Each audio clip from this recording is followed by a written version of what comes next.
enough. Are you ready to meet today's guest? Are you ready? Oh, I had a question here. I'm from Saskatchewan, Canada. All right. Not waiting anymore. Blind Views it is. Hello, hello. Hello, hello, hello. She's Canadian. She has an ambulance build. It's Van Vida Travel. Oh my goodness. I really want to get a little intro thing and I want you to voice over it because your voice is amazing. Thank you, thank you. Hey, everybody. I see a lot of blind viewers in the house. Appreciate you guys stopping over and showing us some love. And what's up, Izzy, my girl?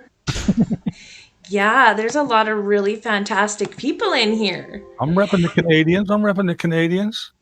Oh, you got one of Chrome's t-shirts. That's nice. That's nice. 40. Okay, why do you keep pointing this out to me, Michael? You're trying to make me nervous. Just kidding. It's awesome. I think somebody's joking. Never heard of him. He's an up-and-coming YouTube star. You know what? I really appreciate that you're taking time out of your day to be on my little channel. I appreciate you having me, for sure. Aw, that's so sweet. I'm just gonna get straight to it. Let's do this. You don't beat around the bush. I'm not gonna beat around the bush. All right. So for anyone that doesn't know, your channel, in a lot of ways, you're like a YouTube critic. You review a lot of channels, but particularly you focus on nomads. Why do you do that? Well, it's kind of a long story. We got time. I have a thing called retinitis pigmentosa. That means I have a visual field of about 12 degrees. That means basically tunnel vision. Mm-hmm. So I was thinking and discussing with the wife and said, hey, we should maybe go RVing or something so I can go see things while I can still see. So I was thinking about it. So I started researching and looking into it.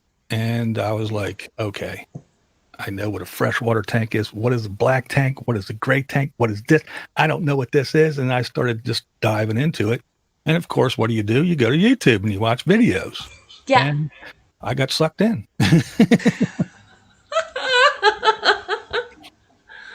I got sucked in too, man. It was one Christmas season and I'd never even really watched YouTube before. And there was a couple channels that were van life channels that caught my attention and I've been hooked ever since.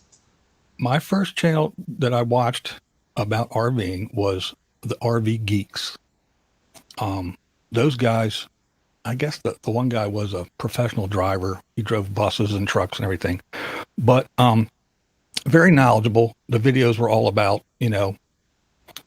if you have a class A and the turning radius, and this is why you got to do, and look at this when you're turning, this is going to do this, and this is how that tracks. And if your water heater goes out, this is how you fix that. And they just told you all kind of stuff. So you start watching that, and then YouTube tells you, hey, watch this channel. So, you have like Eric, Nomadic Fanatic, and this guy and that guy. And the next thing you know, I'm watching all these RVers because they start talking about, how to do this and how to do that. And it's just like, here, I'm driving around and doing whatever. So you start watching all these folks. And I said, hey, why sit here and watch them? Let me talk about them. All right. So who are some of your favorite channels then? Well, I am definitely a weirdo. I'm a big Chrome fan. I do like, I like his channel. YouTube for me, it's a video platform. So I want to watch videos. I want to see, if I want to read somebody's comment or if I want to see a static picture, I'll go to Instagram or Facebook. This is a video platform. I want to see videos. I want to see the production. Chrome delivers. Yeah. He's got the eye. He's got the music beds. He does the editing. He tells a story. It's all there for me. So he is, channels like that I enjoy. Nomadic Fanatic's another one. Like him, hate him, whatever. But his channel, as far as making a brand, presenting that brand, and doing the work, he puts out good videos. More recently was RV Ashes in April. I adored their channel because they're out, they're driving around, they're going from point A to point B, and they see a sign that says, up the road 40 miles is whatever. And they go, okay. And they go see it. And they take us places that, out of watching all these channels, oh, I stood on the corner of Winslow, Arizona. Here's the Grand Canyon. You know, you see it 1,000 times. These guys take you and show you little out of the way places that when people are going from point A to point B, that's where they go. Not these guys. They see something and go, hey, we'll go 40 miles out of our way. We don't care. And they go and they take us along. And I love that. Oh, that sounds so much more like an adventure, right? Like you're tagging along in the adventure and not, the same repeated things, a different angle of the same piece of rock, or you know what I mean? Yeah, exactly. And it's strange because when you're watching the I call them the wheeled wonders, because it's like, you know, you say the nomads. Well, we're not the full time. Well, we're not full time. Well, the van. Well, I live in an RV, and so instead of just trying to decipher and be specific, I just call them the wheeled wonders, because they all just drive around in their little wheeled homes and do whatever they want. But the problem, well, not the problem, but the thing is you have to kind of weed through all the mess to find those gems, because you have the young folks now, not the retired folks that put in the time. They did their work. They're done. The kids are raised. They're out of the house. They retired. They got their nest egg. They can do whatever they want, and they're out there doing it. Fine. Then you have the young ones, some of them, not all of them, but the young ones that are like, I don't want to get a job. I don't want to pay a mortgage. I don't want to do this. I'm going to drive around, stick a camera out my window, and be a famous YouTuber. So you have to weed through all those people and the ones that are telling you, this is the greatest life in the world. The sky opens up and the sun comes down, and it's so freeing. And it's really easy. You know, having a house is this, and this is just awesome. Bullshit. And then you have the ones that say, it's tough. You know, your roof in your house leaks. Well, the roof of my RV leaks. Your hot water tank in your house breaks. Mine just went out. You know, it's, we have common things. This isn't any different. It is different, but it's not easier. It's still work. You still got to put in the effort. You still got to know how to fix things. And there's things that, you know, I like the real, but you have to really weed through a lot of BS to find those gems. Well, I find too, there's a lot of channels, they start very real. You're like, okay, this is what I want to watch to really understand what could happen to me, or what to prepare for, or what to expect. And then sometimes when they get bigger, they change so much that it's not the same anymore. You are so on the nose with that. It happens quite often. I've seen it. I've been watching them for probably about, I guess, pretty steady for 3 years. And there's a lot of them. I mean, I know their migration patterns. It's wintertime, they're all here. And summertime hits, and this group goes here, this group goes there, and this group goes over here. And then when wintertime, they all come back and they're all here. I could tell you where they're going to be every year, what date, and they're there. Really? Oh, yeah. Oh, my goodness. Some of them are very, very predictable. Huh. So, is there anyone recently that's pretty new that you would give a shout out to? New, recent. Well, to be quite honest, recently, I've been watching some, but I haven't been watching a whole lot of them, just for the fact that a lot of them can't and aren't doing what they do. For instance, the Canadians, my buddy Badge, he'd be down here, can't, you know? So a lot of them, they're really not doing anything, can't do anything. Some of them are playing it safe and saying, I'm here, I'm holed up here until something happens. Some are traveling around, but they're finding that this is closed, that's closed, there's really nothing to do or film. So it's really not the best time for the Nomads and YouTube, in my opinion. Yeah. I've been watching all kinds of other stuff. I still, I have a wide variety of likes and dislikes. So, I mean, I'll share a channel that's about, I don't know. Well, recently, Mariah Formica was one that I found, and she plays guitar and sings, and she's amazing. So I just talked her up the other day. Mm-hmm. Yeah, but the Nomads, like I said, some are, but most of them aren't really doing anything. Recently was the Lollapalooza. That's where everybody kind of got together. So Yeah. So because the travel is less and everything now, what are some other types of things you're looking into when you're watching YouTube? well, Music, it sounds like maybe? I watch music. Oh, I've been painting a lot too. I paint and draw. So I'll throw on like one of your live streams because I know they're kind of long sometimes on the weekends. No Madness Life. My friend Shelly, she does live streams during the day. So I'll just throw on one of her live streams and I'll sit over there and paint and listen. I don't have to really watch and just stuff like that. So I kind of watch a little bit of everything. Yeah, I do. I do all kinds of stuff. I watch all kinds of silly stuff on YouTube for sure. Okay, I have a question and I hope it doesn't come across as rude. But how do you paint when you have such limited vision? Well, the vision I do have is pretty good, correctable with lenses, like most old folks. Your eyes go and you have to wear like reading glasses or something like that. That's pretty much the way I am right now with my vision. In perspective, sighted people have a visual field of 210 degrees. So it's just past straight out. It's just past a little bit. You can see mine is 12. So like if we were standing talking like normal in person or something, I could see your face, your eyes, nose, and your mouth, and maybe your chin. That's about what I can see if we were, like I said, in person talking. Okay. So I do have, that visual field, so I can see a little bit. And unlike sighted people that take their sight for granted, I look at everything. Yeah? In the morning, you go out and you see a spider web stretched between two leaves, and the morning dew is dripping off of it, and the sun's shining through, and you see people go up in the morning, they walk, and they go out, and it's wet, and they go. I look at everything. A crack in the ceiling, anything. I look at everything. It's really a different perspective all around, isn't it? Well, the thing is I get the question, do all your senses heighten? No, they don't. No?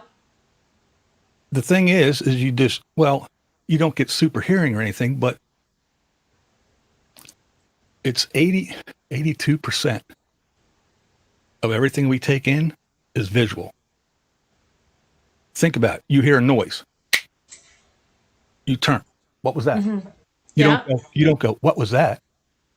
You turn. Bang. What was that? You look for it. You hear a car. You look at it. You hear anything you hear, you look. Chirp, chirp, chirp. That's a bird. I see it. You don't go like that or what was that noise? No. You look at everything you take in is visual. So instead of relying on your eyes, you go, there's a car coming. I can't step out. There's what's that? What's that? Or I smell, you just use it the same. It's just you rely on it more because you don't have the eye. We have a good question here. Let me just, where did I see that? Ninth Element says, ask blind, you know what? I changed my screen smaller and I'm not wearing my glasses. Hang on. You want the blind guy to read it? Yes. No. That's fine. Ask him about his hearing and smell from being a firefighter. Because yes, you have a very interesting previous career. Well, I'll tell you, that's a good question because I was diagnosed a while ago, but when my eyesight got bad where I couldn't work anymore and couldn't do things, I actually took a mobility class, which means how to walk using the cane, the little blind man cane and and how to get around and how to do things. Like a revolving door. How do you go in a revolving door if you can't see? When do you know when to go? Yeah. How do you do this? How do you find the elevator or the escalator in a store? All this stuff? And the cane training, the guy said, how do you just, I mean, there's people that I've been doing this for months and they can't get it. You got it like that. Why? And I said, well, a cane is basically, it's your eyes and your hands and everything. You know, you walk and you go in front of you with your cane. If you feel a dip, the cane, if there's a bump or anything, the cane picks it all up.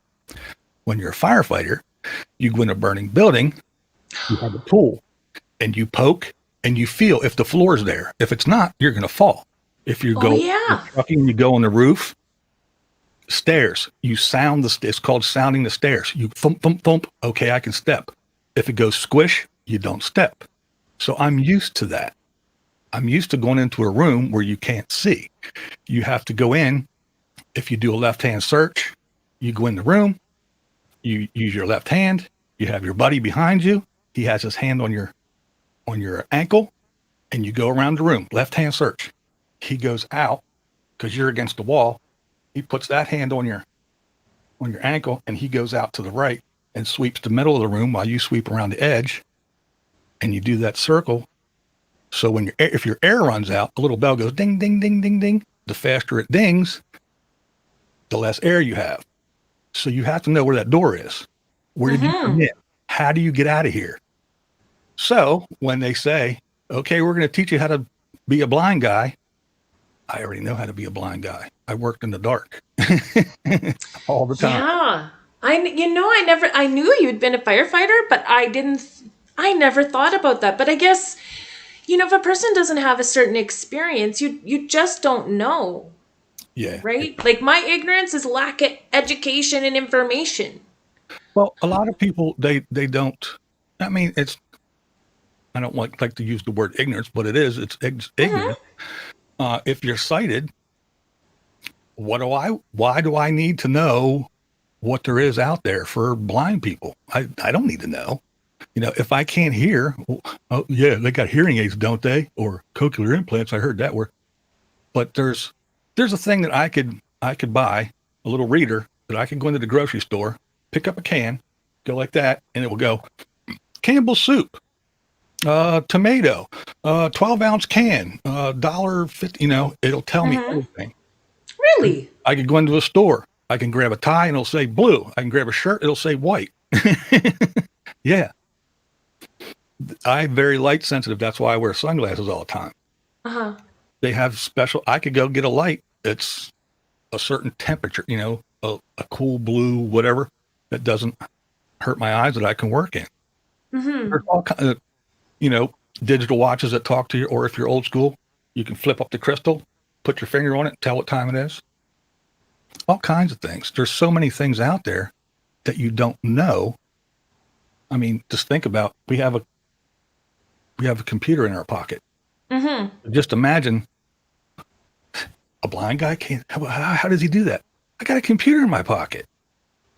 Just imagine the other things that people that focus on, helping blind people or deaf people or whatever other disability they have. There's all kinds of stuff out there. There's tons of stuff. Wow. My computer reads to me. I could make it it reads everything. You have to learn to deal with it. But, like if I want it to read to me, it'll go, HTTP, forward slash, blah, blah, blah, blah, blah, semicolon, and then it'll go down, but it reads everything, but it will read the screen to me if I want it to. I have a thing that, when I'm typing my cap key, it goes beep, boop. So if it beeps, it's the cap's on. If it boops, I just took it off. So I don't have to look. I can hear. And it's silly, but when it doesn't work, it pisses me off because I'm so used to it. Yeah. Wow. I never thought of those things. I know of different things that help people with speech and stuff. And then I guess if that we do the talk to text and all those kinds of things, but Uh-huh. they still make mistakes. Like, how do you know when you can actually rely on something? Well, it's like anything. You really don't rely totally, but you have to rely on yourself and your own instincts. I mean, I don't know, I don't mean to be ignorant either, but I don't know if it's the same in Canada. But here, if I go to a crosswalk, there's noises. It'll go beep boop, beep boop, beep boop, and then it'll chirp. A chirp is for east and west. The boop boop is for north and south. So if I'm standing at an intersection and it's making that one noise, that means the traffic is going this way and the light's green. In other words, instead of seeing the walk don't walk sign, there's a noise. Yeah. And we don't have that in the community that I'm in, but the one, like the nearest bigger city, there are intersections that have that, and there's some that actually speak as well. Yeah. Yeah. Yeah, they are making them better around here, but yeah, most of them are still old school. There's even some people think they were for around here. They thought it was for anti-skid for ice, but like if you come out of a store or if you come to a crosswalk, there's a little pads with bumps. Kind of looks like Legos. You know what I mean? And that's for blind people to know that when you come out of that store and you hit those little rumble strips, as I call them, you're about to go out into the street or the parking lot into traffic. Same if you're walking down a sidewalk and you hit those little, you go, oh, the next step I take, I'm going to be in the street. So there's stuff like that all over the place that people just don't pay attention to, or they see it and they go, oh, that must be for when it snows so I don't slip. No, it's for me. Yeah. Yeah. Wow. That's crazy. Crazy. You know what? I'm going to ask if anybody has some questions. I haven't addressed the chat for a while. I've just been totally absorbed in everything you're saying. What's up, Lola? I'm glad to see you here. We got Papa Texas is here. Papa Texas. Cassie's here with Oracles and Beyond. Well, here, I'll just hold this up. Aaron Jemison is here. This is one of your paintings. Yes. Oh my. Is that the one you painted this week? Yes. I didn't listen to it straight to the end and then look, right? But wow. Wow. Oh my goodness. That's what I do. That is amazing. Amazing. Not bad for a blind guy. Lost on Land again asks, how do you come up with your visions for your painting? Like the snow scene from last year and the more recent dirt road painting. Well, I get an idea. And then what I do is I will do a Google search for images. And then I'll take about 4 or 5 reference photos and I will look at them and say, okay, well, I want to do a field with a barn and some trees. So trees, cool. Oh, there's a cool barn I like, and I'll just do a field and plunk that barn in this field and use those trees. And yeah, that's how I do it, really. We got a couple different people in here, and my mods have been dropping your links. Thank you so much for that, guys. Hi, Marilyn Monroe. There's Tina. What's up, Tina? I see Nana Journal of Cat. Journeys. See Nana Cat, Raised by Wolves. Hello, guys. Scott Jacobs in appreciation. Yeah, there's Nana Cat. Totally relaxed. Oh my goodness, you guys. We got 54 people in the house. Oh, and I wanted you to know that the logo that I have, the BlindViews logo. You know what? I copied that image and I looked at it closer. Did you paint that? That is definitely my logo because I did it. This isn't it, but this is a colored pencil drawing I did. You know what though? I thought that was a picture of an eye. Until I made it bigger on my computer and was playing around looking at it. And I was like, wait a minute. That's not a photo. Like, that's how good the quality of work you do is. Well, thank you. Here, I think you'll like this one then. This is colored pencils. Colored pencils. Yes. Well, and you also do some caricatures of Yep. Nomads, is that right? Yeah, I do. Canadians might know this guy. Line screw? Yep. Crazy, crazy, crazy. Here's actually a friend of mine's husband. I don't know him. I probably wouldn't, right? Here's just a little funny one I do. Those are so cool. Those are so good. Like, when did you start painting? Was it before you knew your vision was changing, or have you always had that artistic ability? I, as a kid, I was a doodler. I always used to doodle and draw and just silly little things. And then I just kept drawing. And back in the day, some of the older folks might remember, but in the back of magazines and comic books and stuff, there used to be this little thing that said, draw Tippy and send it in, you know? Oh, yeah. Oh, I mean, I've heard of You that. heard of that? Did someone tell you about that? I remember. I remember. So I used to do that just for fun. Um, and then I got into the color pencil drawing. I did that. And just recently, I guess last year sometime, about halfway. Yeah, I guess it's been about a year now. I was when I decided I'm going to try painting.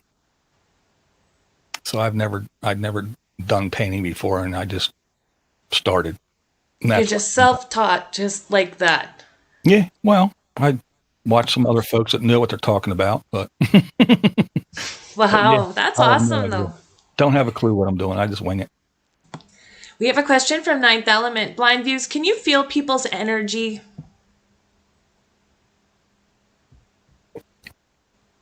I'm going to say yes to a degree. I can. Um,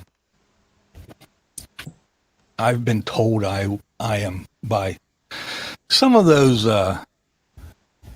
ghost hunter people and other that I'm an intuitive and all this other stuff. But I can kind of feel people's energy. I guess I'm a good judge of character. Some people say. I do have a little story. There you go, Papa Texas. He was the first caricature I drew. He was the very Oh, cool. yep. Um, a group of us, friends of mine, we went to the transatlantic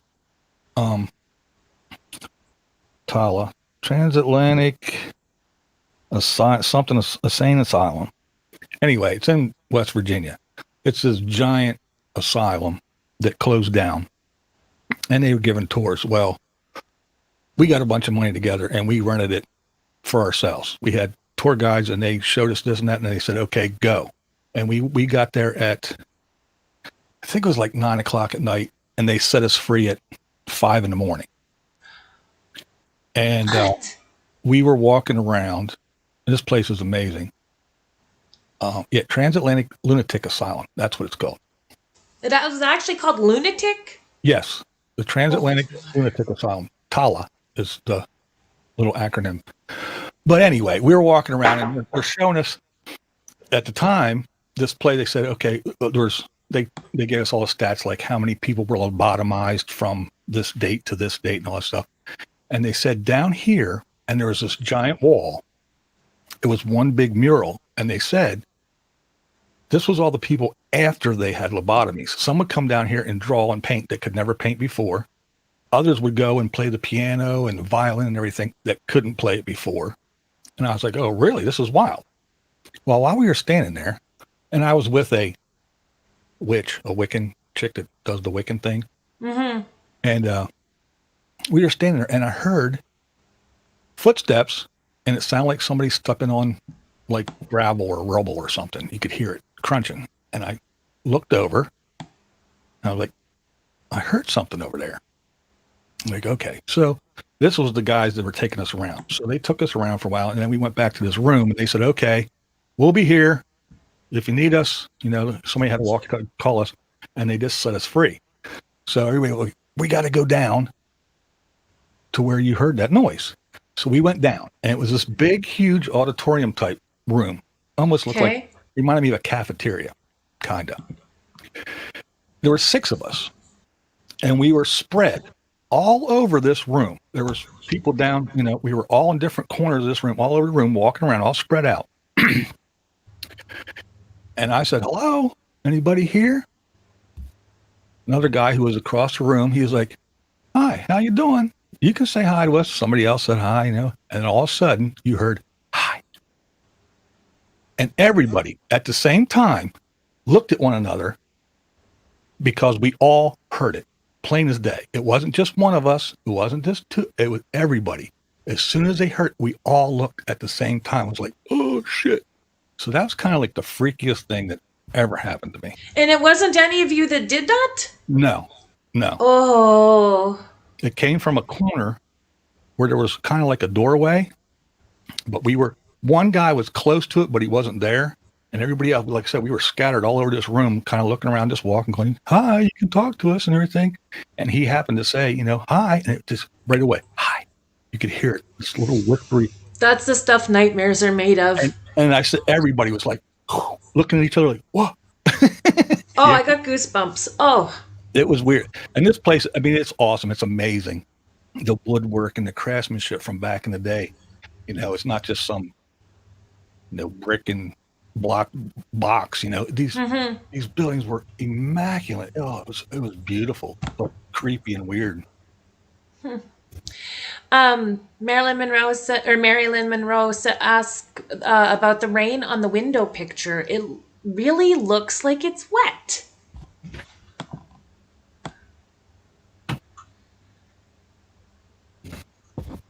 Oh! Wait, upside down, isn't it? Yeah, there we go. Oh my goodness, it really looks like that is water running off a window.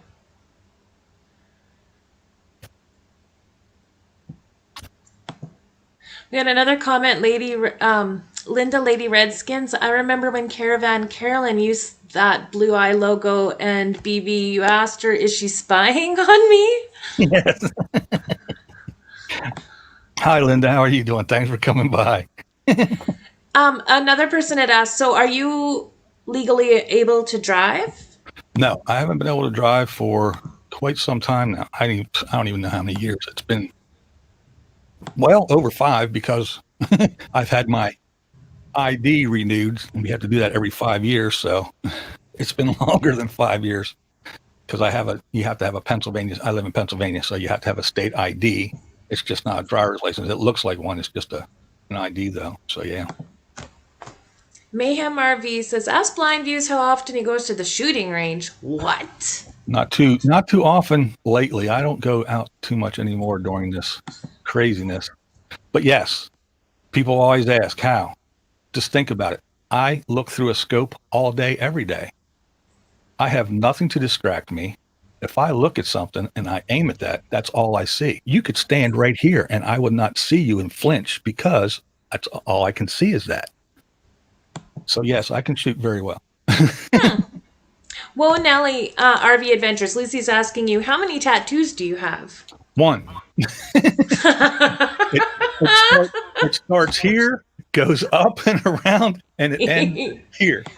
Yeah, I have way too many to count. I'm pretty much, I got a bunch. So I always say 1. You've had that question before, haven't you? Yeah, 1. I said it starts here, here, and goes. Papa Texas says, I think I felt BlindViews feeling my energy when I met him, but I never told anyone. Papa, you sexy beast. That wasn't your energy I was feeling.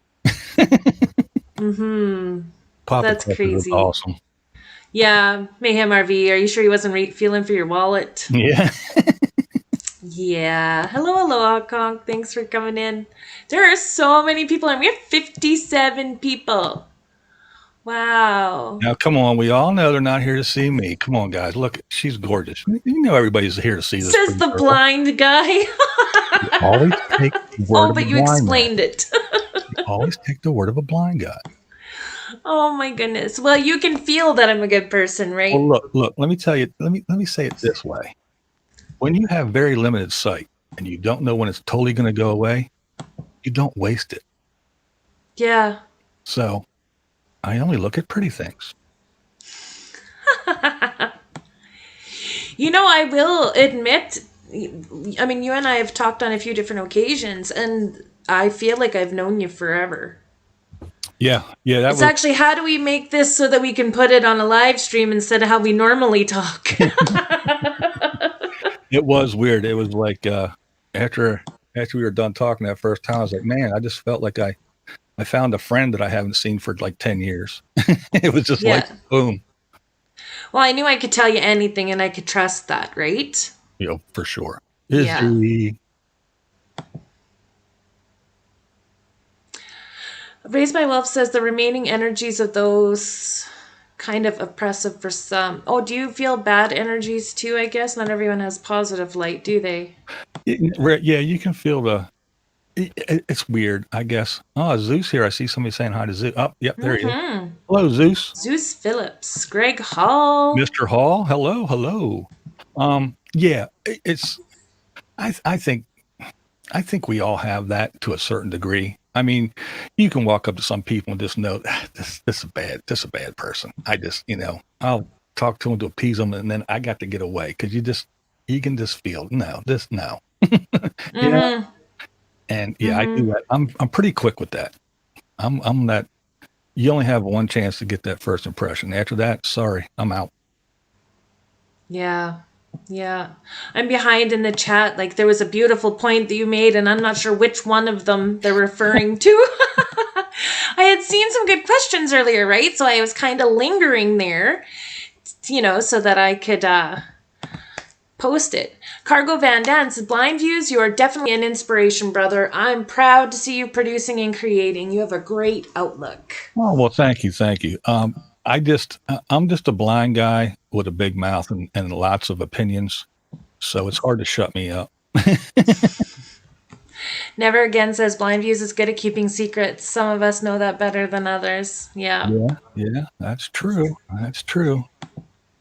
If you tell me something and you say, don't tell anyone or don't make a video, that's exactly what happens. No one knows. Yeah. It is a great interview. I got to admit it. I have such a great guest on tonight. I don't even have to do anything. This is fantastic. I listen and learn, and it's so much fun. Well, I was wondering how this was going to be received because you always interview the Nomad or the Wheeled Wonders, and who's this guy? He's sitting in a damn room. He doesn't travel. He's not a van dweller. He's not none of that. I've had people on this channel that are not van dwellers. Like, there's a lot of different areas between the whole nomadic scene and homesteading and prepping, right? And then there's so many of us that are YouTube creators as well. So it's kind of all those different threads that I weave together. It's more like when I started in particular, what is of interest to me? Who would I want to sit down and have coffee with? Who would I want to pick their brain for information? Right. And so those are who I asked to come on. Yeah. So, ta-da, you are here. Well, I do appreciate it. And I've made a lot of friends. Oh, Papa Texas, you're awesome. Mr. Hall. Yeah. I've made a lot of friends actually on YouTube, and a lot of them are the Wheeled Wonders, Nomads and stuff. Lola, Lost on Land again, dear friend. She was here. She sat right over there in the studio. Spent a day with her. She is so awesome. Then went down to Lollapalooza and met all kinds of folks down there. And yeah, it's been quite a thrill. And sometimes I want to say things about like a general statement about the RVers and the nomads, but I don't want to offend the people that I am friends with because it's just like, I guess, like saying, well, blind people, well, yeah, the majority do, but there's a few that don't. And it's just like, when you watch YouTubers, nomads, not out there in it with them, talking and meeting and hanging out, when you just watch them and the way they come across and the way they let others perceive them whether it be them true or not, because it's like a reality TV show for some. That's why I was talking about earlier about weeding through the bullshit. Mm-hmm. And, and the more you watch, the more you find that just like any other community, it's just like, I don't want to, I'm not going to go down the street 4 blocks because that's a bad place. And that guy's not very good. And this person, but this little group of friends is cool. And I find this exact same thing in the nomadic community. Mm-hmm. There's those groups that are like, hey, we're out here, we're just doing it, we're going, we don't bother anybody. And then there's the ones that are like, oh, this broke down. Oh, I'm having so much fun.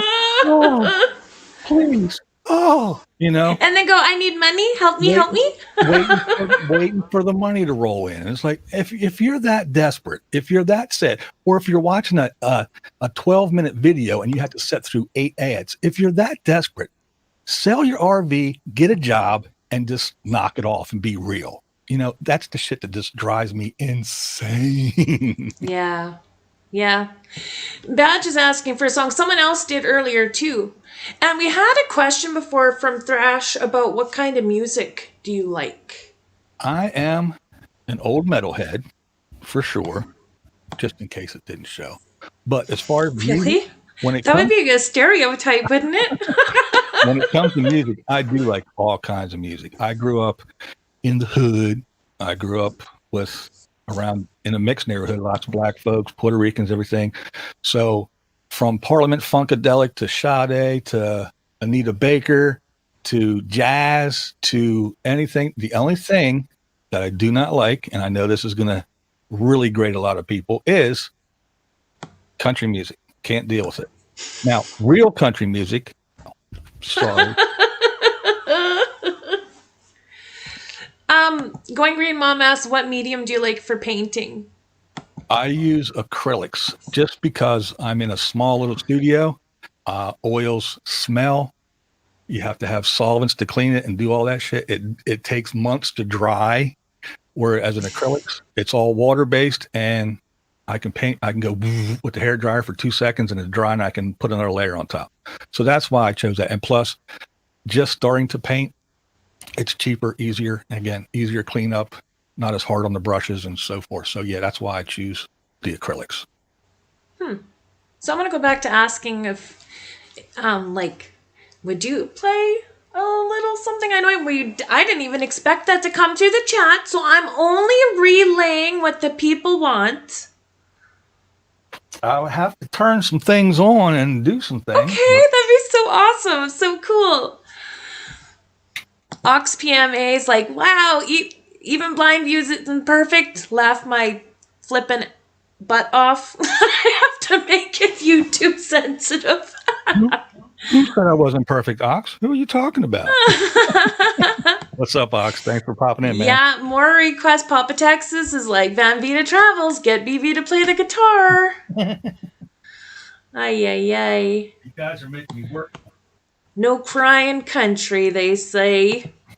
There's a tear in my beer. Lost on Land again. Yay, a Monday night concert. Oh, you guys, this is so awesome. Oh, my.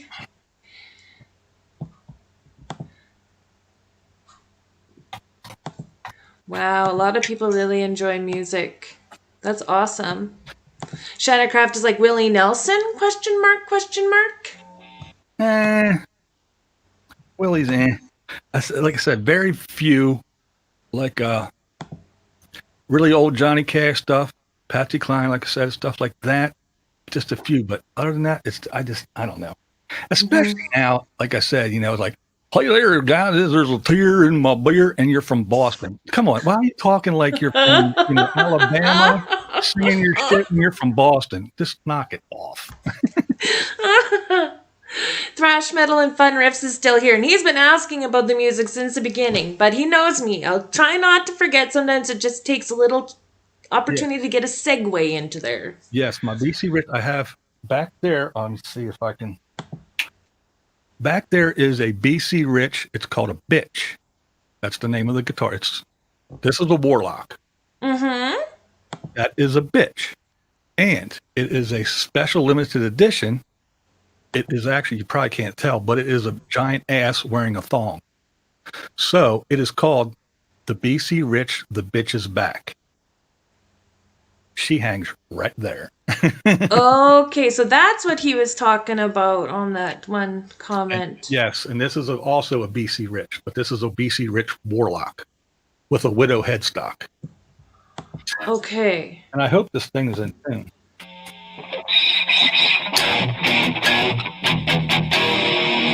And it is not. I'm gonna have to. Oh, that's zoomed in too much. I'm gonna make it so we can see you more while you play live on my channel, you guys. This is like the coolest interview ever. Oh my goodness. My goodness, I am so lucky. Slayer guitar? Didn't miss it. OxPMA says, too bad Grandpa BlindViews would make a great bluegrass name. Yeah. It would, wouldn't it? We have a question. Do you like Dream Theater? I do. I have no idea what that is. I'm just relaying questions. Oh man, this is going to be awesome. I love music. That's another question I get a lot is, which would you rather? Lose your sight or your hearing? And do you have a response to that? Well, I'm obviously losing my sight, so it's not a big deal. And I love music, so not being able to hear music would really suck. Mm-hmm. RV Ashes in April said, you should have known we would ask BlindViews. I know, you guys.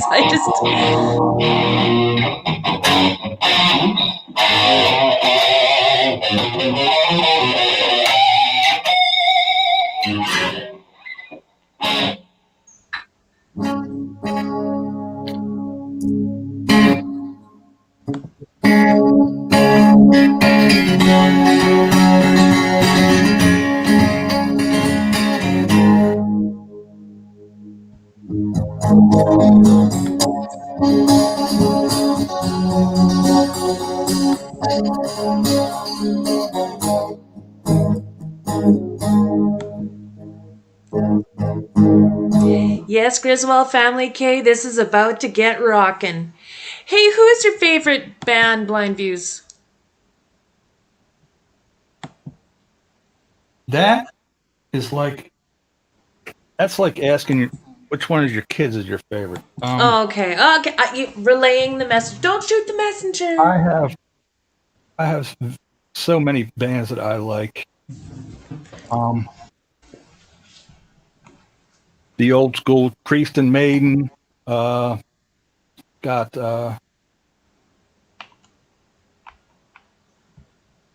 So, do you commonly play music on your Thirsty Thursdays?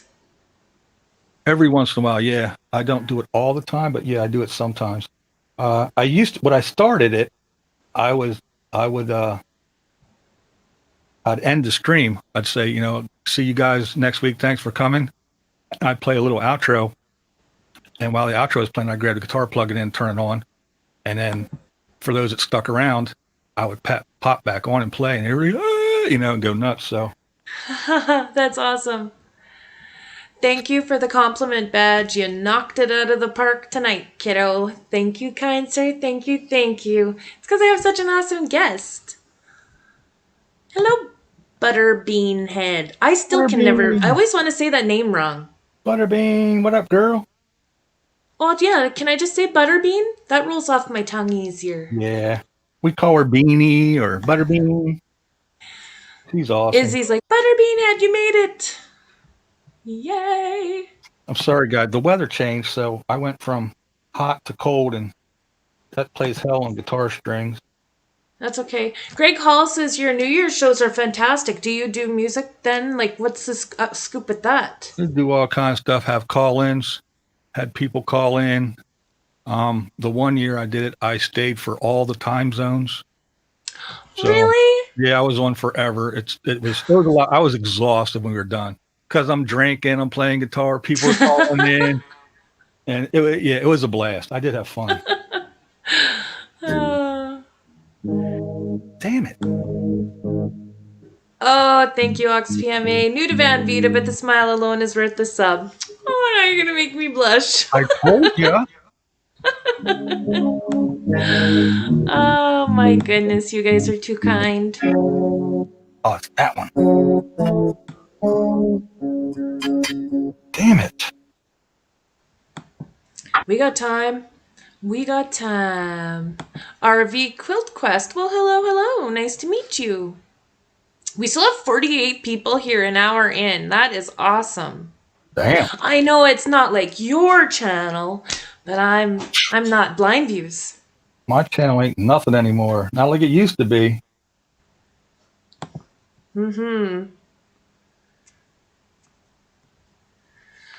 Aloha Conk, you've got live stream on Saturday night at new time, 8 p.m. Eastern, 7 p.m. Central. Is that yours? You got an arrow? Is that to your logo? Because you're actually advertising a live stream when I'm on a live. Boondocking with Boomer wants to know when you started playing guitar. I was a lighting technician from about the age of, well, I wasn't a technician then, but I started running lights for bands when I was about 16. And I just stopped, I don't know, 5 years ago or so. And I have run lights for lots of bands. And I watched these guys play and said, So I would watch, and I'd go home, and I'd try it. And then I'd go, hey, show me that. And they would show me. So if somebody says play an E chord, play an A. I don't know. I just watch, look, do. So yeah. Paula has an acoustic. Yes, Thrash. Yeah, you've seen that on my videos. I have an acoustic I've had since I was 7 years old and never learned how to play. And most of that poor guitar is broken, but I still keep it. What is this? I'll bet you get a bump tonight in subs. You know what? Desert Adventures in Arizona, I got a few this evening before BlindViews even came on, but he gave me a shout out on his channel again, which is so sweet. So sweet. It's one thing to be on my channel and provide, entertainment for all of us. It's another to encourage his viewers to come over too. That is a good man. Karen Raised by Wolf says she subbed because she has awesome taste in guests and her other content is great too. I do have excellent taste in guests. I will admit to that. I will admit.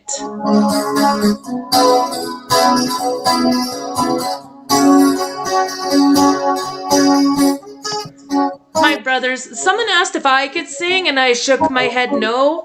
And then my big mouth brother goes, yeah, Paula can sing. She's pretty good. I don't sing in front of anyone but my family. But this is my brother. He goes to me one time after I was singing. He goes, if you had some singing lessons, you'd be really good. Like, I think he meant that as a compliment. Oh my goodness. Yeah, Goodness gracious. There was 52 people watching and 48 thumbs up. That's fantastic, guys. I just want to say I'm a guy who plays a guitar. I am not a guitar player in any way, shape, or form. I have been around some amazing, talented people who I just happen to look at and say, show me that, tell me that, and I did it. And so I just bang around and make noise.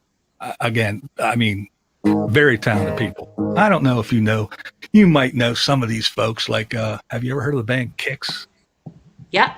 Have you ever heard of the band Poison? Duh. Have you ever heard of a punk band called the Dead Boys? No. Well, that's just a few of the bands that I ran lights for. And Poison, those guys live right across the river. Well, all except Cece. But yeah, those guys, I knew them. They live right across the river from me. They're like 2 miles away. Really? Until they moved to California, yeah.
There has been lots of comments about different songs, and I don't know if they're all requests or.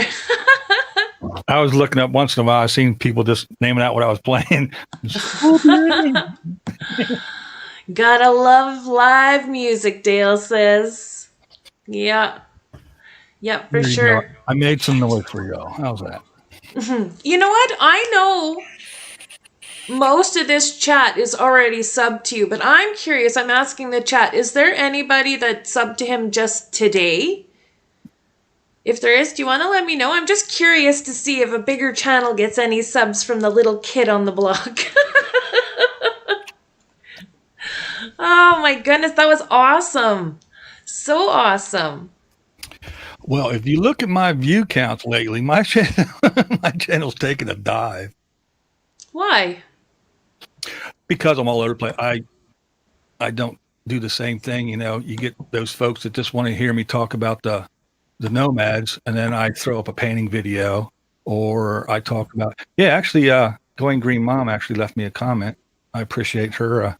Cargo Van Dan, Van City Van Life, Dale today. Some have already, lots of them have already been there. What is this? Lucy's been subbed to you since your car was hit? What? Strong's Adventures joking around, saying they just subbed to you. Yeah. Funny. You probably unsubbed and then resubbed, didn't you, Billy? Aloha Conk's a new one. Oh, nice. Well, I can understand if a lot of your channel was nomads, like following what they're doing and stuff, and then nobody's able to travel. Yeah, that's got to make a big difference on your channel. Well, I mean, I do and talk about. See, it's the channel is. It's called BlindViews because I'm a blind guy, again, with a big mouth and lots of points of views. So my channel is about me and my views on everything. You know, it's not just, I'm a van dwelling channel. I'm really not. I mean, that's what a lot of people want to hear, but I'm a vapor, as everyone can probably see. I make my own vape juice. I have a video that has over 800,000 views about vaping, but then all of a sudden, vaping's no. It's one of those YouTube nuns, so it got demonetized. I have videos about my guns, demonetized, and they're some of my highest views. My painting videos, they don't get a whole lot because it's like watching paint dry. Actually, unless you're a painter and you want to learn something, to sit and watch somebody paint, it's kind of boring. I do it once in a while just because, so that's how they do that. So, but unless you're into that, watching someone, if they do click on, they'll go to the end and go, it turned out cool. And then they're out, so the analytics take a nosedive because out of a 20-minute video, the average watch time is 2 minutes, so that really, it hurts the analytics and shit like that. So, YouTube looks at that and goes, we're not going to suggest this guy. So do you think of playing more music? The only time I play music is on live streams. And I actually got demonetized and I had to pay Glenn Tipton money because I played Breaking the Law. Really? Yeah, so you can't do that stuff. I mean, there's so many things that I on my live streams I do stuff because most of my live streams get demonetized anyway. Well, not red, not the red big red demonetized, but I get the yellow one. Like But Yeah. a couple of weeks ago, I did a. It wasn't like a trivia game because I tried trivia stuff before, but with everyone's different internet connections and speeds, someone could have been the first one to answer, but by the time they click on it, some 5 other people, the response popped up. So with all that, I don't do that anymore. But I played, I think it was 80s theme, just the theme songs to 80s TV shows. And everybody was just, guessing and everything. It was just something fun to do. And I knew I was going to get hit. I got eight. Yeah, eight copyright things for one video, for one live stream. And I was like, I don't care. It doesn't mean anything to me. I'm not worried about, the 14 cents I would have made. I don't really care. It was because we were doing it. We were having fun. Yeah. So I'm going to do it again. So do you ever make your own music? I do with help. Let's put it that way. I have help. The Unibassist, which is one of my longtime friends. I mean, we've been friends since probably 19, 20 years old. And he was a bass player in a couple bands I was working with. And but he plays guitar, he plays keyboards and all kinds of stuff. And he actually sits down and like I make videos, he makes music. He sits down and he'll play the bass part to a song, and then he'll play the guitar part, and he records it all and sings and everything, and everything's him. Mm-hmm. So if I have an idea, I'll say, hey, and I'll give him a riff or two, and he'll help me out, and he helps me make stuff. But on my own, no, like I said, I'm not a guitar player. I'm just a guy who makes noise, and luckily I have headphones so I don't drive my family or the neighborhood crazy. Oh, you're funny. You are so funny. Oh my gosh, you guys, if you got questions, now is the time to put them in the chat. And I just wanted to say that I have had throughout my life so many jobs. I mean, and I'm only saying it because the last thing was, well, I was a firefighter and believe it or not, I do get those, oh, he's not blind, he's faking it, he's just sucking money out the government and everything else. Well, trust me, I do get Social Security disability right now, but I paid into it my entire working life, and I worked a lot of jobs. I worked construction. I worked at an airport. I was a mechanic's assistant on airplanes. I changed tires and shit like that on airplanes. Mm-hmm. My wife and I, we had a portable sawmill. We would drag this. We had a full size, an 89 Suburban full size, and a 23-foot sawmill. We hooked that thing to, and we would drag it around to somebody. They would cut down trees and have logs stacked. We would pull up beside, and they would say, "We want this," and we would sit there and cut their logs into lumber. And we did that for years. I hung wallpaper. I did I did fire hose and ground ladder testing. I went to a class in North Carolina, I believe it was, one of the Carolinas. But yeah, I spent 3 days in Carolina to learn how to test ground ladders. And I tested ground ladders at firehouses in 6 different states. We tested fire hose as well, 6 different states. So many jobs. I've worked all over the place I've always worked. Mm-hmm. Yep.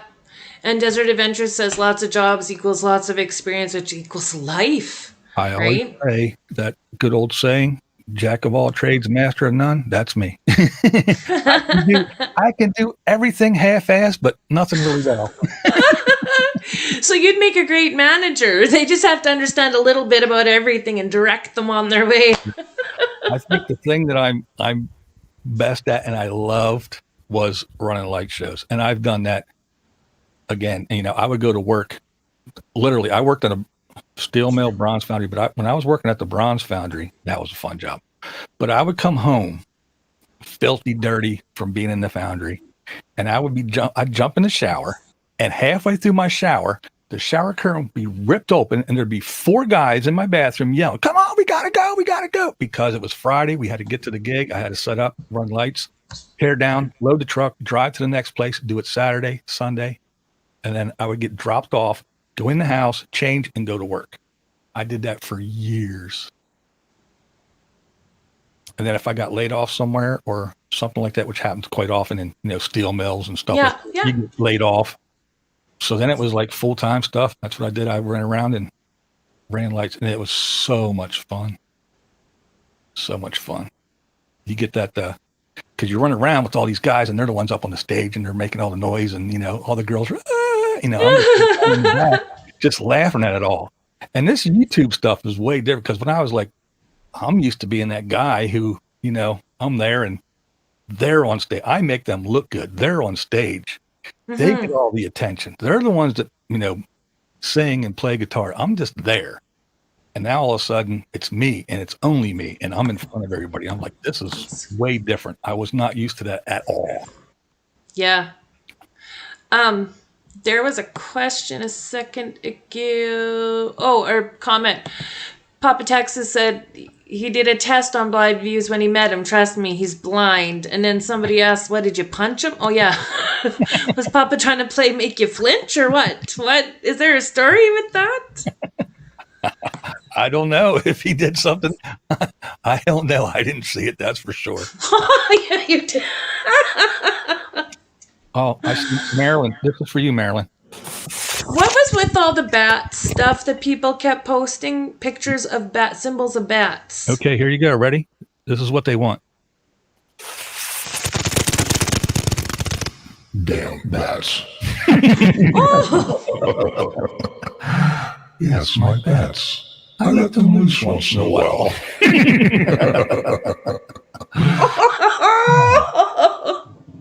Oh my goodness, that is so freaky. Do it again. When you have toys, you have to play with your toys. It is getting close to All Hallows Eve. I love it when the little children come to my porch and beg for candy.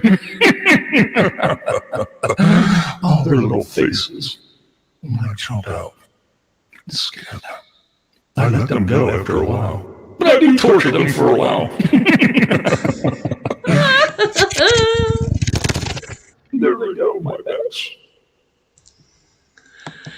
RV Ashes in April's like, finally, BlindViews, asked so many times. Oh my goodness, now I know what they were all doing. Okay, wow. Don't forget, I'll be here all night long. If there's anything you want to hear, just let me know just as soon as I can. I will get it on for you. But now, coming to the main stage, it's Cinnamon. Oh, it makes me all giggly like a little kid. You have to play with your toys if you have them. You have to. You have to what? Play with your toys. If you have toys, you have to play with them. True. Yep. Man, that was so neat. So neat. Ugh. I don't know if you watched last Monday's interview, but Van Life Rocks had a lot of stuff on the interior to help soundproof, and I only knew it was for soundproofing because you taught me that. What in the hell is that? He knows some stuff.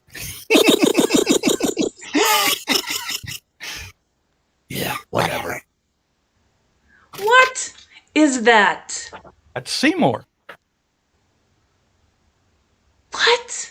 All the blind viewers know who Seymour is. See more on BlindViews. I'm BlindViews, and he is Seymour. What is this? Forgot to carrot Lola. Oh, yeah, they throw carrots around. In my live stream, the carrots come out, and everybody throws carrots at each other. They're a wacky bunch. Oh, someone said to ask about a basement. The basement? The basement, yes. Thank you, Megan, for pointing that out for me, the ones that I miss in the chat. Yes.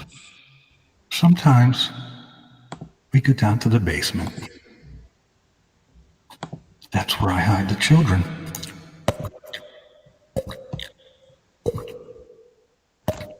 It's damp down here. That's the basement. Damn, you're freaky. Yes. Oh, girl. I'm just like, holy moly. Well, you know Halloween's coming up, and that is my anniversary. You got married on Halloween? Yeah.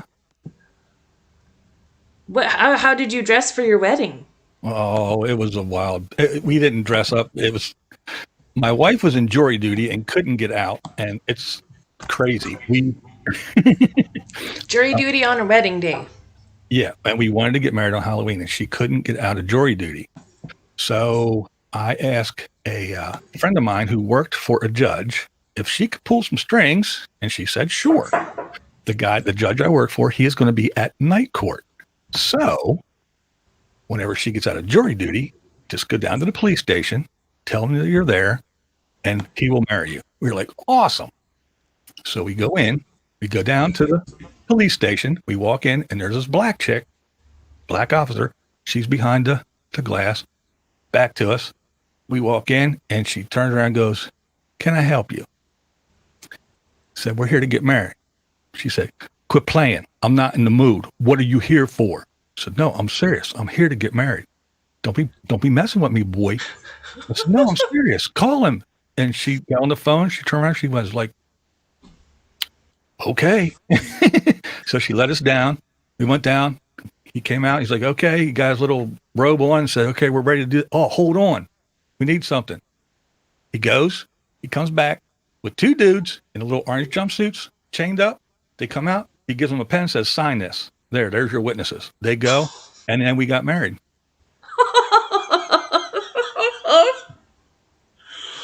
Oh my gosh. Oh, Mayhem RV. Damn, your freaky's now the quote of 2020. Oh my gosh. Ask him how many years he's been married, about children. I won't ask all the family stuff. I'll ask how long you've been married, but that's all we'll do when it comes to family. Family, I always like leaving off of YouTube. There's a debate. Unless it's mine. 20, 23, 24, we're not sure. The wife doesn't even know. It's been long enough. And yeah, I'll just say we have the Brady Bunch. I have a daughter. My wife has a son and a daughter, and we have a son together. So we have hers, mine, and ours. There's a movie about that, isn't there? There is. Linda's like, I never knew that. Love it. Oh, you never heard that story, Linda? Yeah, it was funny. And Lola can tell you, Lola was in my bedroom. Yeah, my bedroom is literally a dungeon. I took drywall mud and I put it on all the walls, and I textured it, and I made blocks. So it looks like big blocks, and it's all gray and blacks and everything. There is a bat hanging from the ceiling. We have my wife and I made this giant bed with a big headboard. It's got dragon heads on it. There's shackles on the wall. There's a big gargoyle holding the light in the one corner. So yeah, my bedroom is literally a dungeon. She must really love you. Oh, she loves the whole, she's into the whole weird shit too. So You guys are so funny. Hello, RVDJ. Strong's Adventures says your wife is awesome, but you will never see her on YouTube because she's that cool. She is that cool. Yep, the Lollapalooza folks last year, they all got to meet her. She was there, and that's another thing, another testament to the folks at Lollapalooza. We said, hey, she doesn't want to be on YouTube. Please don't. And no one. We caught if you knew who she was, you caught a glimpse of her in the background as a passing thing, but no one stuck a camera in her face. No one posted a video with her in it. Just that one, like I said, it was a group of people. She was there in the background.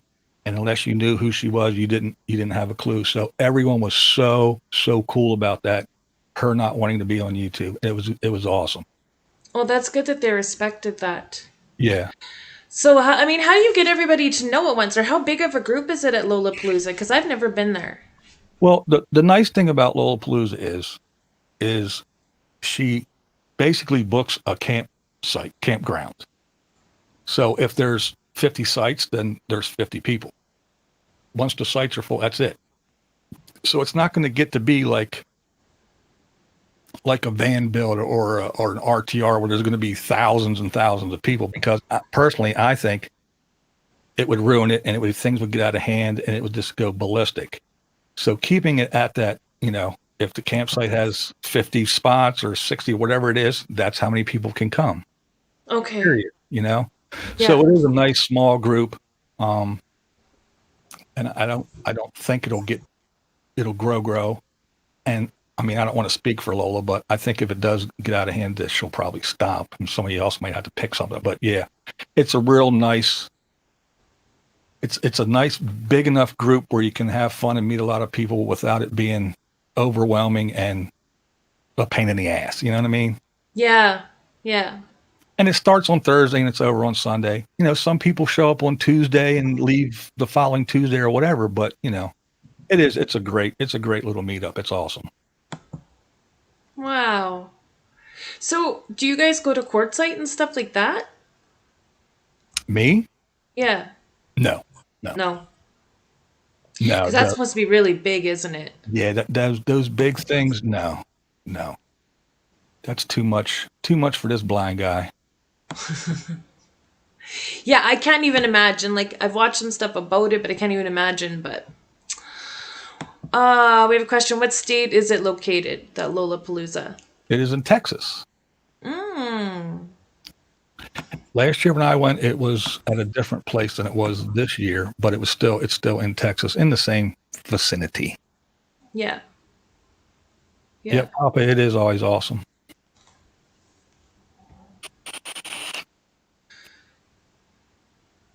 I only know that one in Oregon at the Bid Rock that Paul Barger covered. What's that one?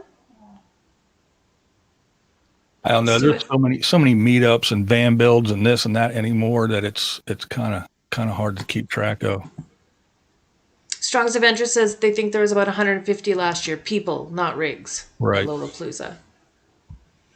Yeah, it Wow. was nice. It was cool. Wow. Do you cover, though, like, because I guess at Quartzsite, there's probably going to be all sorts of people streaming and videos coming out of it. So do you cover kind of the highlights of that? I did in the past couple of years, the RTR and all that stuff. Yeah. I'm not a big fan of the Bob. I know some people love him and think he is the Grand Poobah, but I don't care for him. I don't care for the way he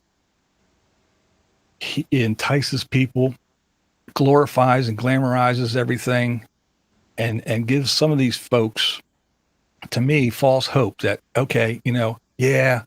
And the way it's like the way he talks about women, like, we know you women, you're frail and you can't take care of yourself and you're not going to be able to pay rent and you're not going to be able to do this. Just sell everything, move into your minivan and come out to the desert and find me and I will show you the way. And I'm like, come on, dude.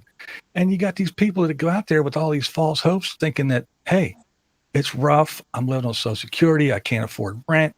I'm going to go out and live in the desert free, cheap, and easy. And they find out it's not all that.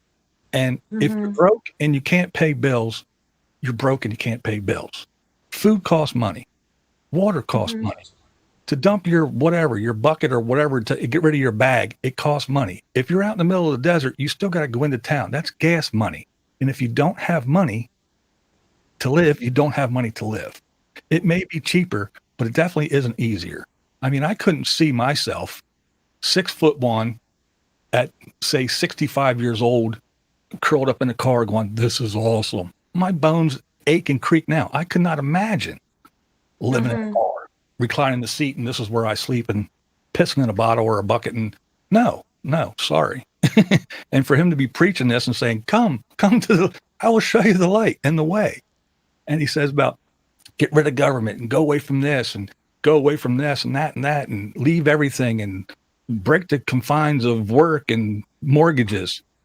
And then he goes and starts a 3CP10 does this and he's involved in this and that and that. He tells everybody to get away from everything, and then he dives headfirst into it, has 15 businesses, and I don't know, man. It's just, he's funny that way. But that's just Tell us what you really think. I very rarely do that. Oh my gosh. Oh my gosh. Imperfect Lioness is like, yeah, I'm frail. That's why I can bench 150 pounds, right? I know. Some people just keep themselves in shape and some can't. It's just like I was saying earlier about weeding through the stuff. It's just, there's so many people that are just out there and they're enjoying it. They want to travel. And, some of them, there's a lot of them, young folks. I talked about the retirees. Hey, they put in their time. They deserve to do whatever the hell they want, in my opinion. Mm-hmm. And then there's some of the young folks that, young couple, they still work. I mean, they're driving around. There's some channels you see them that they're buying new RVs, every 6 months. Oh, we sold the Airstream. We bought a truck and a fifth wheel. Oh, now 6 months. Oh, we sold the fifth wheel and bought a Class A, and we're doing this. And we just took a plane by Denali and we're taking pictures, and and then they're going back and they're sitting there and they're working remotely and they're still working and doing things and actually paying their way, while other ones go, my 15-year-old van, it's broken, and send me money. And see, so weeding through it all, it's hard. It's hard not to say stuff about some people without offending the other ones, because when you start making those statements like, these damn RVers, well, we're not all like that. Well, I know that, but Yeah. I guess everybody has to be a little bit careful of what they say, as outspoken as a person is. And again, it's like I said, I'm not out there with the folks. I only know what you show me on this little screen that I watch. Mm-hmm. I'm not sitting around the campfire with you guys. And some people, you watch them and you go, hey, they're pretty decent. They seem like nice folks. And then you hear through the grapevine, well, yeah, that's not who they are on film, and they're pretty shitty. And then there's other ones that are kind of like, you're like, I could take it or leave it. And they're like, oh, but they're really nice and they'll help you out and they'll do this and that. And it's like, well, that's not what I only know what they show me on my little box that I look at. So It is interesting. It is interesting. And then once you get to know some of these folks, like Pop Texas and Margie and them, and they say, well, yeah, I camped with them for, 2 months in Arizona, and they're this or they're that. And you go, oh, that's cool. So it's interesting. Lola's lost on land again? Yes, that is Lola. Okay. Thrash Metal and Fun says, I was hoping to surf these van channels to escape some of the guitar community drama. Hello, Robert Phillips. Oh, my goodness. My goodness. Oh, yeah. Well, Nellie thinks that's a great idea. Wow. What is there that you haven't done for me tonight on this live stream? You've played music. I told you, I'm mediocre at everything. I'm really good at nothing. No, I think you're fantastic. And I love how down to earth and real you are. And that's why you appreciate when other people are down to earth and real too. I do. I really do. I'm one of those people that I get bored easy, I guess you could say. So I will sit down and I will go, okay. And I'll just sit here and I'll learn guitar and I'll pull up a YouTube video and I'll play and I'll play and I'll play. And like a month later, I'll go, okay, I'm tired of this. So the guitar will hang on the wall and I'll go, okay, so now I'll draw. And then after a while, okay, I'm done with this. Let me do, and that's what I do. And then I do the big rotation and then I'm back to playing guitar. Then I'm painting. So that's what I do. And I do things. I try not to do things half-assed. I always say it might not be the best, but it's definitely the best that I can do. I'm not going to give you anything half-assed. I'm going to give you the best that I can do. So don't expect, the best.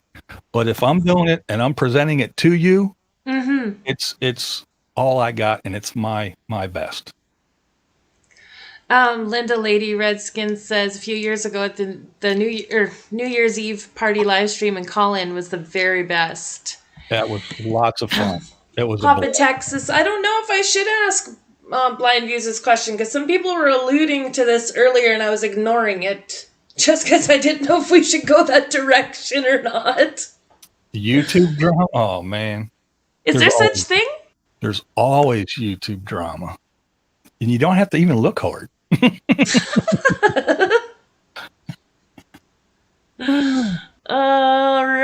then. And we're moving on. Ask him about the CD. I know what that is. I thought it was a music CD at first. No. That's what we were trying not to. Yeah. I'll be on here for another hour ranting about that. Hey, it's been an hour and 40 minutes and there's still 50 people watching. Hey, that's crazy. That's awesome. I'll tell you, when I do my live streams, people, they want a couple things. Some will say, play the guitar. I get the bats all the time. And the other is rant. We want to hear a rant. And that's the thing. Just whenever, because when I get going, again, the blind guy with opinions and a big mouth comes in here, comes out here. Well, I mean, if you want to do a rant, I'm totally cool with that. Oh, no, I usually have a topic to rant about, so I'm not just willy-nilly. No, we got to save it for your Thirsty Thursdays. That's when people got to pop in and watch your live stream, and they can harass you then to stir the pot. There's TK. I see Totally Kathy. Oh, there's Pierre. Heat Seeker Bus. How you doing, buddy? Didn't say hi to you earlier. Oh, yeah, he's been here for quite some time. Yes, BlindViews is awesome. Marilyn Monroe. So it engages people. Yeah. Everything's been really great tonight. That is why everybody's hung in there so much. Thrash Metal says, may we suggest some topics? You don't want to give me. You can suggest it. We may not follow through with it. If you want to hear a rant, BlindViews, Thursdays, 7 p.m. Eastern time. Every Thursday, I do a live stream called Thirsty Thursdays. We drink some beers. You do that drop shot thing with your special trick to it. I do a Jaeger bomb, and that's how we start the show. And it's fun. We go for it, and I talk about some things, and I usually throw in a rant where I just blah. And that's why my live streams are always demonetized. Papa Texas says, you're far enough into this video to say what you want. Hello, Totally Kathy. Hello, Spaceman Dudley. Thank you guys for coming. Oh, this has been so much fun. I know you have your own life, but it's so hard to let you go. Hey. It's hard to let you go. I'm here. Who says, what's this rate a burp? Rate a burp. That's another thing. See, because I drink beer, I do the Jaeger bombs and everything, so I burp a lot. And I will burp. I'll even put some echo on it and stuff, and then burp real loud. So then everybody comes in. You get 6, 6, 8, 10, 1, 2. You know. Oh, everybody rates it. Oh, yeah, everybody rates the burp.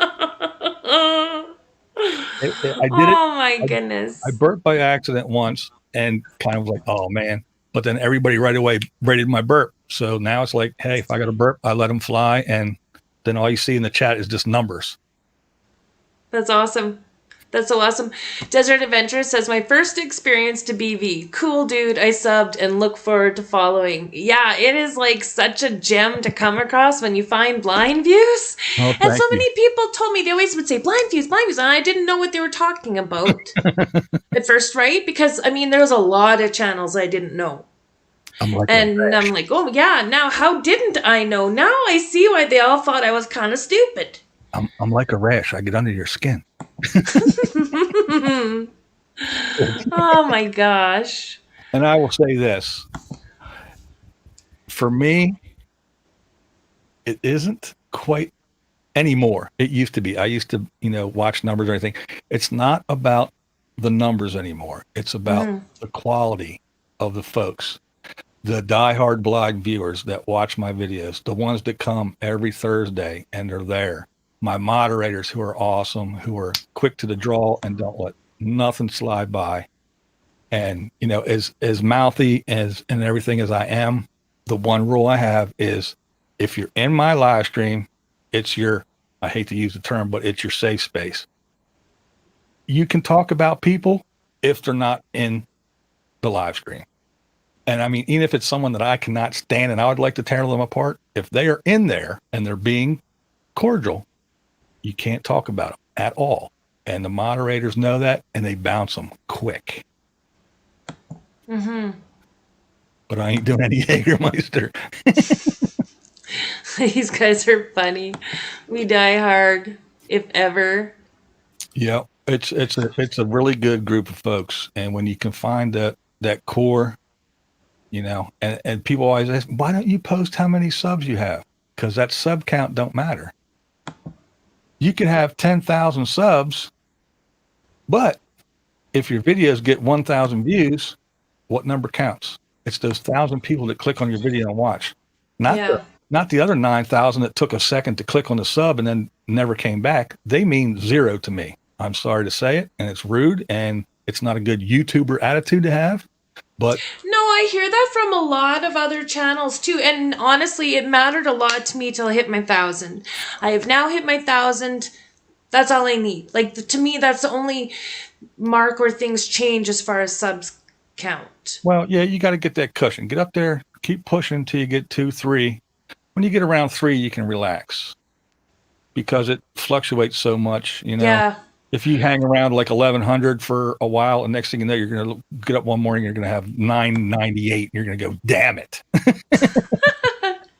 So, are your blue wrenches the wrenches of Eastwick? Yes. Awesome. One of the trolls came in because I have a lot of ladies that are, I think I have one guy, but it's all the ladies that are the wrenches poor Mayhem. But a troll came in and said, "Oh, BlindViews and his wenches of Eastwick," and no one took it as a bad thing. They kind of embraced it and they named themselves the wrenches of Eastwick. Mm-hmm. So that's what we call them now. Well, I have amazing moderators in my chat too. Although I haven't had a problem yet, I'll have to check with them. The people that are mods, did you notice any problems tonight at all in the live stream? I don't think I had any. That's good. And I've been lucky so far. But I mean, we were concerned a little bit that maybe today would be the day. But no, I haven't noticed anything. Yeah. Oh, we have a question for me. When is Skeet going to shave off his beard? Did you hear about this, BlindViews? How Jiu-Jitsu 2000 had... I had interviewed him on my channel, and he said, and this was a month and a half ago, if I hit 1,300 subs by Halloween, he'd shave all of his facial hair off, which his adult child had never seen him without facial hair. Wow. And then he upped the bet that if I hit 2,000, he'd shave all the hair off of his head, too.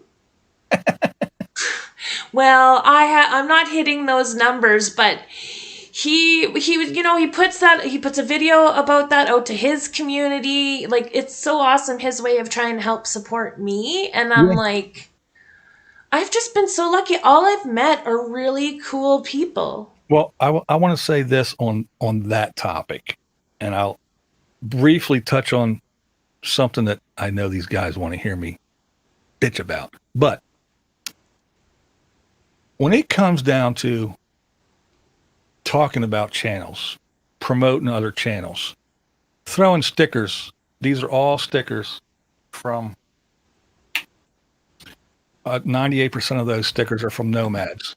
And that whole wall, and up there, the few beside the guitar right there, they are folks that have passed. That's my memorial. They're stickers of people that have passed from YouTube.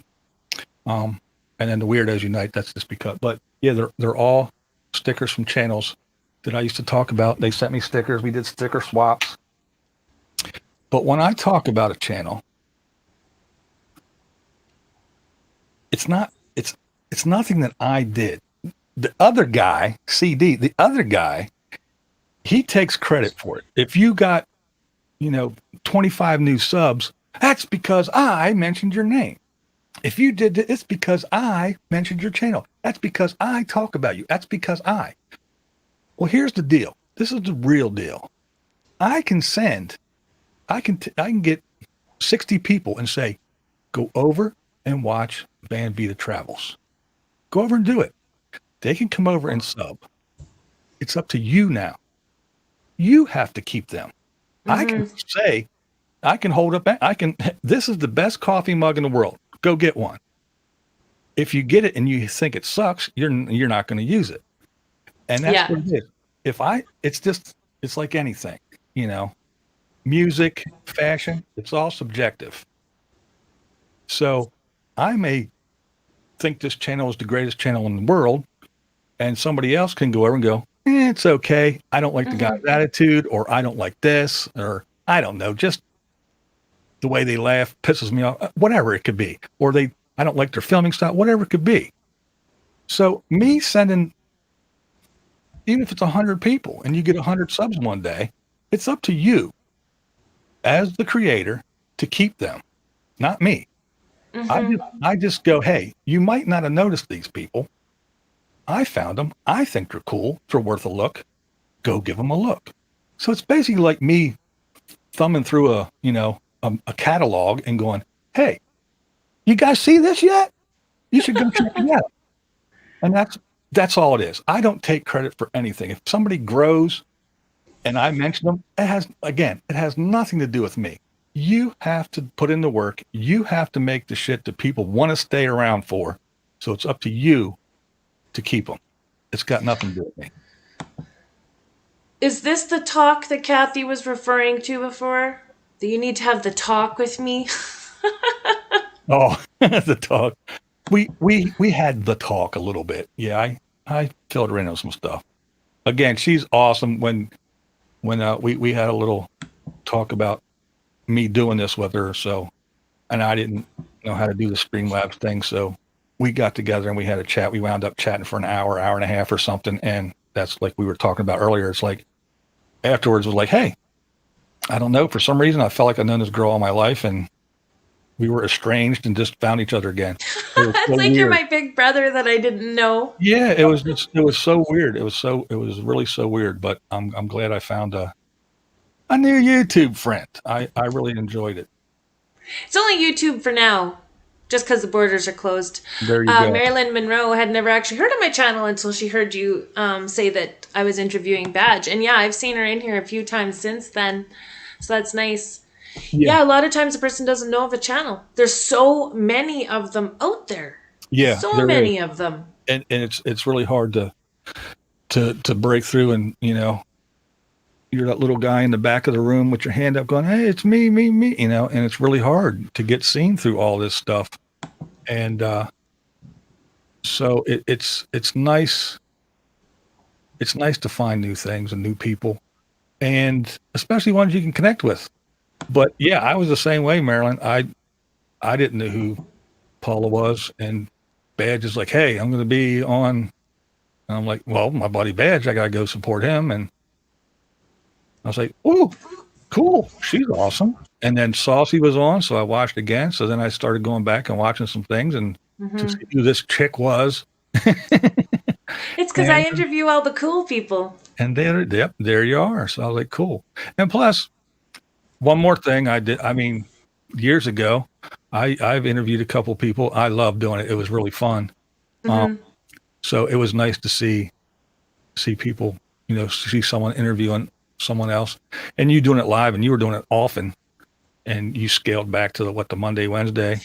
Yeah, I was doing 5 or 6 a week. Yeah, you're because when I started booking, I didn't expect so many people to be so good about coming on the channel. I've heard a couple no's, don't get me wrong, but big or small, everybody's been so good about it that I was like booking them in right away. I was like, okay, and thought I could maintain it, but I'm working full time from home, and YouTube has been, I enjoy it, but it was becoming too much.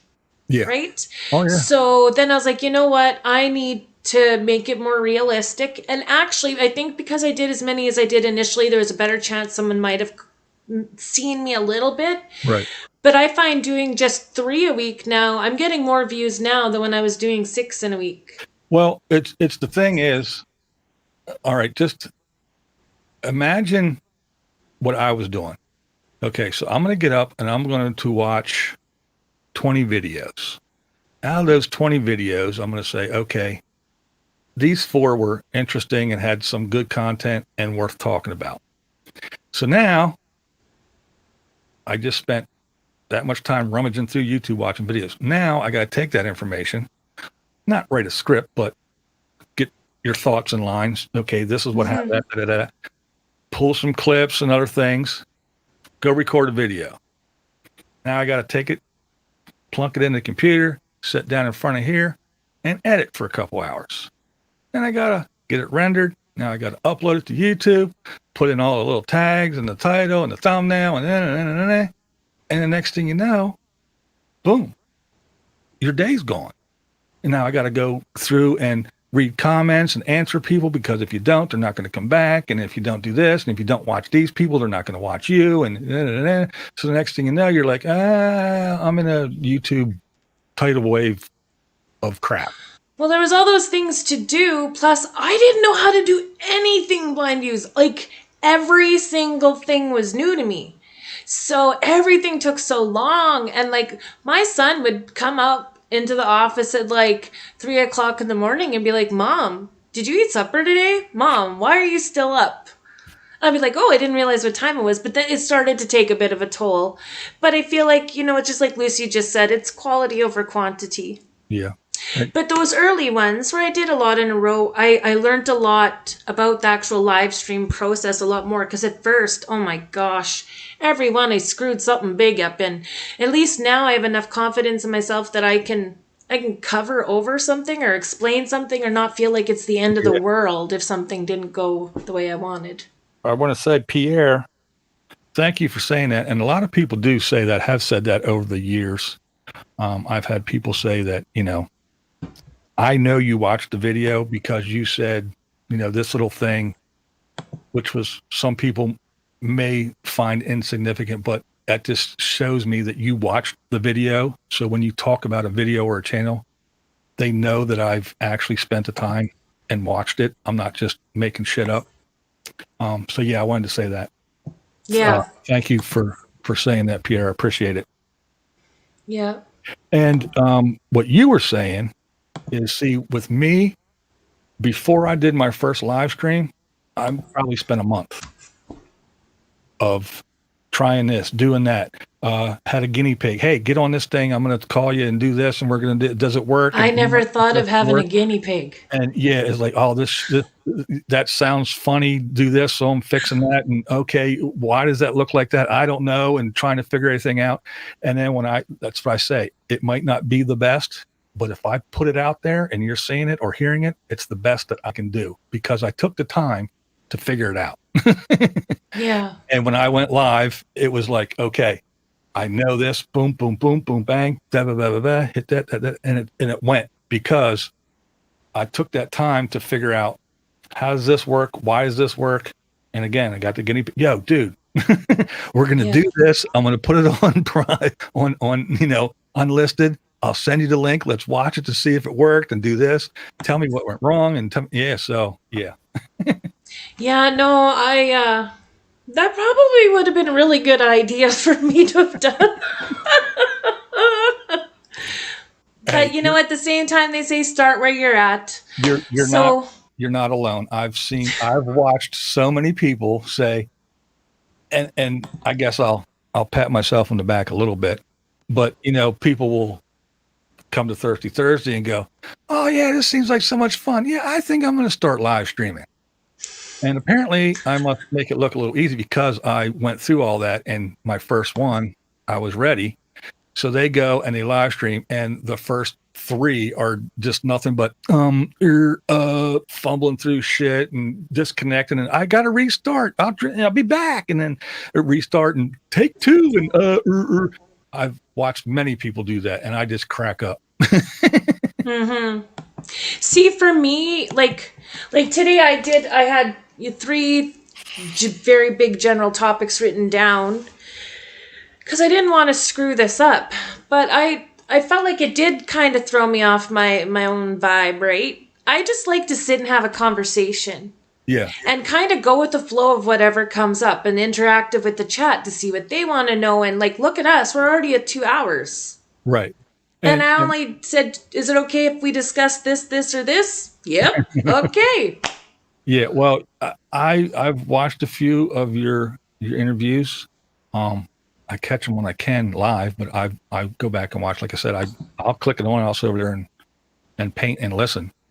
And to do it live is just a whole nother ballgame. It's something that I've never done.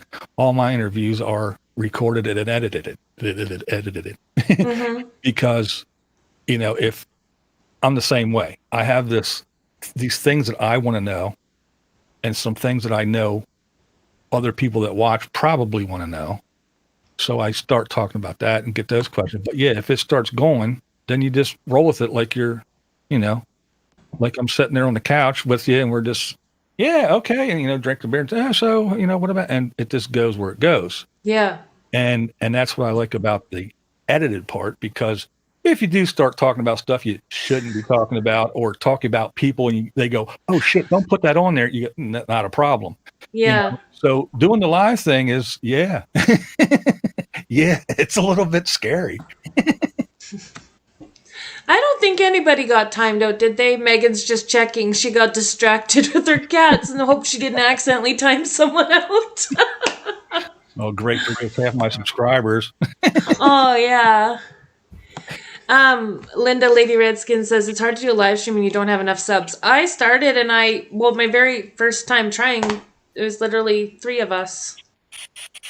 And that was okay. I actually didn't want a whole bunch of people. I just wanted to know, oh, am I really going live? What does it look like when I'm live, Yeah. And yeah.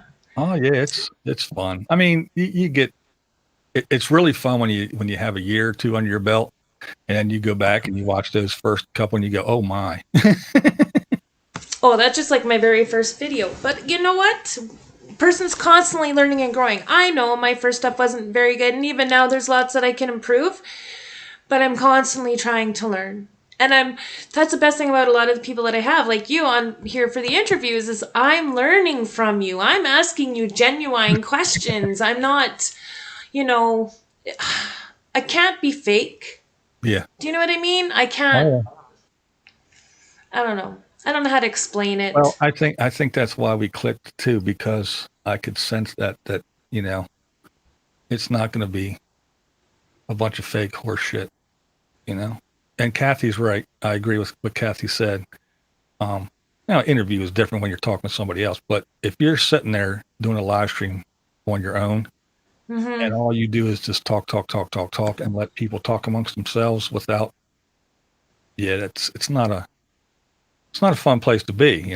I try to engage as much as possible with the folks, and then I'll go out and do my rant for a while, and they'll talk amongst themselves. Or the other ones that piss me off is when they're talking about something and they're reading the chat comments, and if the people in the chat are having their little side chats and it's not about their topic or about them, they get all upset and keep it on topic and what's that? No, it's a hangout place.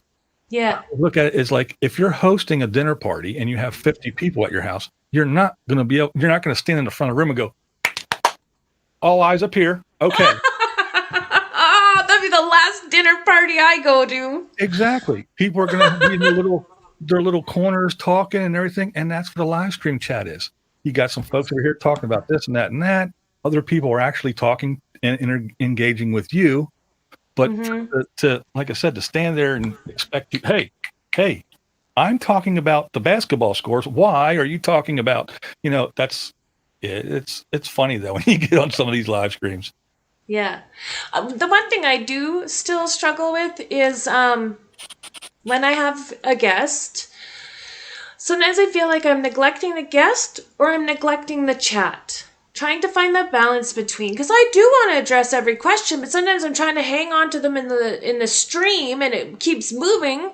Yeah. And if I get too focused on that, then I'm not hearing what you're saying. Exactly. So there's a long time there. I didn't even look at the chat at all. I thought, you know what, we can just open it up in the end, and I feel like that's a little easier. Yeah, and that's another reason why I don't. I never did the interview part on a live stream, because it is hard. And even if on my Thursdays, if I have a subject, because I'll always have something in the title to be some kind of subject. Yeah. And we'll talk about whatever, but sometime during the night, if I don't break off and talk about it, someone will say, so what about the, and I'll go, okay. And then if I'm talking about that and I'm glancing over, then I read something and mid-sentence, I'm like, oh, I just read that. Now I'm gone. I'm off on a tangent. What was I saying? So yeah, I do that at the best of times, let alone in that situation. And that's just me alone. I couldn't imagine having to engage with a person and the chat. Yeah, that's a whole lot of juggling there, girl. Good on you. One of my first ones, someone got upset with me in the chat because I hadn't addressed the chat. And I hadn't addressed the chat at all. I was solely focused on the person I was interviewing. And so now I have a little bit of balance, but I don't know if it's something I'll ever master, but I try. And here Never Again says the bigger that you get, it's harder to keep up with the chat. Like, you're going to miss stuff. Well, yeah, when you have what flavor? This is a pina colada. Strawberry pina colada mixed. Yeah. These are we have another question. Are you going to Quartzsite in January or Mayberry next year? No, I am not. No. Too big for a blind guy. But yeah, when you're a big channel and you have, some people, that have 1,000 people in there in your chat, that thing just goes, you can't read any, you might catch one and grab it and say something. And a lot of people, my regulars know, but on YouTube, there's a thing called slow mode. Yeah. So I put it on slow mode because, first of all, I'm visually impaired, so it helps me keep up so things just don't go, So some people, they'll type something and hit send, and then they'll type something and hit send and go, oh, did you block me? Why did you block me? Because you can only send a comment every 60 seconds? Well, I can set it for 20 seconds, 30 seconds. I can set whatever time limit. So I set it for 30 seconds. So you can't just bang, bang, bang, bang, bang. That way the chat doesn't fly and I can try to keep up. And even with that, sometimes it goes pretty quick. But would that help with the people that kind of want to spam the chat too? Well, yeah, it does. It does. Yeah, because they can't just type, hit enter, type, hit enter, type, hit enter. But yeah, it does help with that. But the reason I do it is just so I can keep up and not neglect people, Well, and that makes sense. That totally makes sense. Because even making videos, it takes me longer than a sighted person because I have to take extra steps. I'm doing things. I look up at the screen and I lost my cursor, so I'm jiggling my mouse around trying to see the thing moving. I'm like, where is it? Scanning. It's just dumb. It's not funny, but the way you describe it is hilarious. Oh, you should see me. If you were in here watching me, you'd probably be busting up laughing. But yeah, but it's just one of those things. So it takes me a while. And some people, what do you mean it takes you that long to get a video up? Well, it does. It takes me hours. It's just not a point and click and upload things. It does. I'm not like the other guy. It doesn't take me 20 minutes to do a 20-minute video. A 20-minute video takes me 4, 5, 6 hours. Yeah. Yeah. I do like live streams better than editing videos right now. But I also have some better stuff to use to record and stuff now. Yeah. So, but when a person can't travel, that kind of reduces some options for content. But whatever, I'm just rolling with whatever's going on. And I told you, I did go back to your catalog, and I did watch some of your earlier stuff, and it's not that bad. It's not that bad. I mean, it's not. I watch people now that have been doing this for 3 years, and they still look like they put their camera on a string and they swing it around and listen to the wind. You see them standing outside and their lips are moving, and all you hear is, "Oh, you're awesome. Yay." So for you to actually have a video where you can see you, I don't need a Dramamine, and you have a little bit of music in the background and all kind of stuff. I'm like, this is awesome.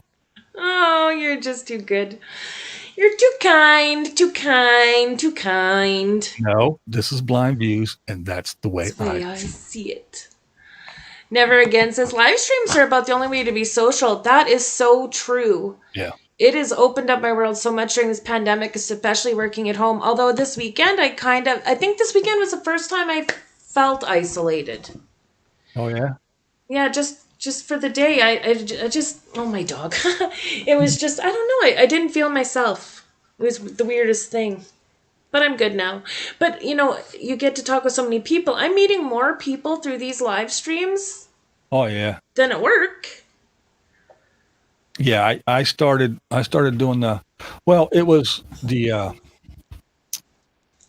vision, live a vision. Addition, I have a reading issue. It takes it really becomes comical. Yeah. Yeah. It's a trip when you have visual problems. It is funny. And you have to laugh at it. You got to roll with it, and it's just like Neil from No Legs, No Problem TV. Mm-hmm. You just got to roll with it. You got to deal with it. What's the alternative? I woke up this morning. I'm upright. I'm still breathing. So there's worse things that can happen. And whenever I do feel down, I just go watch Neil and go, this dude, he's amazing. So yeah, it's not that bad. It's never that bad, really. Well, I mean, in my job, I did a lot of home visits, and I was inspired by people daily, right? And so a lot of that was missing. And I think maybe, I maybe had a little bit of a pity party on Saturday. I don't know. I'm over it. Yeah, it happened. But yeah, the live streams are fun, but the notification system on YouTube leaves a lot to be desired, What do you mean? Well, you always hear people say, click to subscribe, give me a thumbs up, and click that bell, and you'll get notified when I post. No, you won't. I'll get notifications through my phone, but not when I'm on my laptop. Yeah, see, I will go live at 7:00, and about 8:30, I'll get a notification that I'm going live. Other people will come on and say, I didn't get a notification. I didn't know you put up a video. I didn't know you were doing this. Or, I know I was sub to you for 2 years. Now all of a sudden I'm not even sub to you for some reason. So I had to resub. So stuff like that on YouTube happens all the time. Yeah. So I thought, well, here's the way around that. Okay, people, every Thursday at 7:00, I will be here. Yeah. You don't need to wait for a notification, an email, a bell to go off, a light to flash. All you got to do is come to my channel every Thursday at 7:00. I will be here. And that's how I worked around that notification system. Yeah, routine. Yeah. And I've even heard, BlindView or Badge refer to you like he knows BlindViews every Thursday. I've literally heard him say that exact phrase. Yeah. He knows it's there. You can count on it. And if something happened, heaven forbid that you weren't there, he's going to try to find out what was going on. Like if I show up at Lollapalooza when I'm supposed to be live, he's like, I'm in here, and I'm like, where the hell's he at? It's 7:00. Where's he at? I'm outside your door, buddy. Oh my gosh. Oh my gosh. That was the best. I know we still have a lot of people in here and that, but I feel bad. I've taken over 2 hours of your day. Oh my goodness. I'm like, how does a person end this? Because it could go for days. All I have to say is you're going to have to hurry up and get monetized because my bill will be in the mail. I hope it's not more than 50 cents because that might be my first year's earnings. I may be easy, but I'm not cheap. Van City Adventure wants to know what my dogs are doing. They actually probably want to go outside because then they start climbing on me and running around. They one of them sneezes sometimes, and I'm like pretending I don't hear it, but everybody can hear it through the live stream. Well, I do want to thank you for having me on. It was a blast. Oh, thank you so much for coming, and thank you for being you. And I want to thank Badge, if he's still in here. If not, for even coming on here and bringing me over here so I could actually meet you and hang out with you a bit and find a new friend, because I think I found a lifelong friend. Whether you like it or not, you're not getting rid of me. Hey, I'm here for the long haul, buddy. Who's gonna have my back when I get cheeky? That's right. Oh my goodness. Oh my goodness. Well, thank you so much. I think what I'm going to do is just run another one of those hero soap ads. Oh, that's another thing we didn't really get into. Darn it. And I keep saying I'm going to let you go. You just volunteered your time to do the voiceover for those? Tim Untethered. He got I sticker over there. I talked about his channel. I think he's a great channel. Another one that he doesn't post regularly and often, so YouTube doesn't throw him at you. But a very underrated channel that deserves a lot more views when he does post quality stuff. But anyway, Tim, he got a hold of me and said, I am going to do these videos for Badge. Would you be interested in doing, hey, there's Paul. What's up, man? Would you be interested in doing a voiceover? And he sent me 3 scripts. And I said, yeah. So I read the 3 scripts, sent it to him, and he put all the video together. That's how that worked. It was like there was a whole community kind of project, from what I understand. Like certain people volunteering to be in it, you doing the voiceover, Tim doing the editing and stuff. Like it's just another example of how beautiful the community can be. Yeah, it can be. It can be. That's the part I'm going to focus on. Yes, because unfortunately, like everything, I mean, I know a lot of people get on me about this, being a pessimist and all that, but I like to think I'm a realist. Okay. That the minority are the good people. There's a lot of nasty people out here just waiting for that opportunity on social media in general. Where I'm talking, Instagram, Facebook, Twitter, YouTube, all of it. There's a lot of people that, they either they see you happy and they don't want you to be happy. They see you doing well. They don't want you to be doing well. They see an opportunity to, get a buck from you. They're going to do it. All that stuff. But then you do, as soon as I get to that place where I'm like, oh, I can't stand it. Then shit like that happens. And, you got people, can you do this? Yeah, sure. I'll do it. It's for Badge and for this, it's for a good cause. And I actually got the soap and it's awesome. I'm not talking garbage. It's a good thing all the way around. So, hey, I'm in, count me in.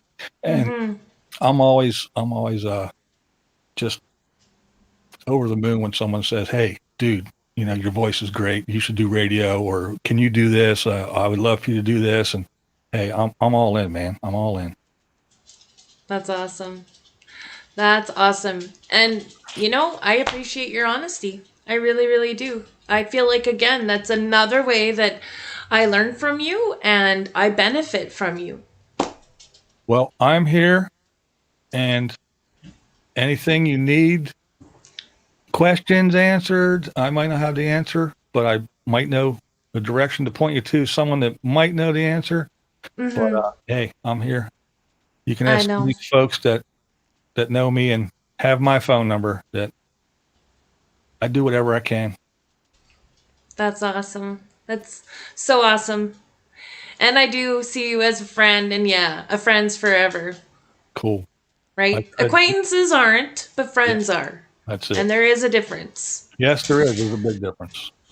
So I guess with that, you guys, I'm going to run one of the soap ads, and we are going to say goodnight and let BlindViews, have a little family time. Thank you, everybody that came and hung out. A lot of blind viewers, and thank you, all you new blind viewers to be, all the new subs. I appreciate all you guys. You really don't know. And don't forget, you don't have to wait for notification. Come over and hang out with us every Thursday at 7 p.m. Eastern time. Please adjust accordingly. and come hang out with us. We always have fun. All right. Thanks so much. Good night, everyone. Thank you. You're the best.